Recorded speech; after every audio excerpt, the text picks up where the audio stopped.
आजची breaking news तुम्हाला कळालीच असेल, पण आपल्या चॅनल सारखी न्यूज कोणीच नाही सांगणार. 1.5 महिना अगोदरच बिग बॉसच्या घरात फटाक्याचा आवाज आलेला आहे आणि आर्याचा दुसरा रॅप रपकन फेमस झालेला आहे आणि रॅपचं नाव आहे हिला बाहेर काढा, हिला बाहेर काढा. फरक फक्त एवढाच आहे की लास्ट टाइम आर्याने स्टेज गाजवलं होतं आणि यावेळेस निक्कीच्या कानाखाली वाजवलेला आहे आणि प्रत्येक महाराष्ट्राच्या घराघरात संतुष्टी आणि सुख पोहोचवलेलं आहे. हे खरं तर पब्लिकच्या डिमांडवरती आहे. ज्यांना ज्यांना निक्कीचं तोंड सर्जरीच्या नंतर आवडत नव्हतं ते आता ठिकाणावर आलेलं आहे आणि निक्कीने आर्याला बॅक स्टेज थँक्यू म्हणलेलं आहे, कारण तिचं पहिल्याचं तोंड वापस आलेलं आहे. आणि ही तर मजाकची गोष्ट झाली.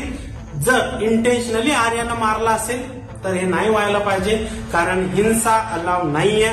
आणि दुसरी गोष्ट, जर चुकून काही झालं असेल आणि तुम्हाला तर माहिती आहे निक्की किती नाटक केलंय आणि बिग बॉसला पण प्रोमो बनवायचं असतं, त्यामुळे हा व्हिडिओ बनवलेला असेल. पण आपण मजा म्हणून मजा घ्या, प्रोमोची मजा घ्या. पण तुम्हाला काय वाटतं, मजा आली ना ऐकून की आर्यानं एक दिलं म्हणून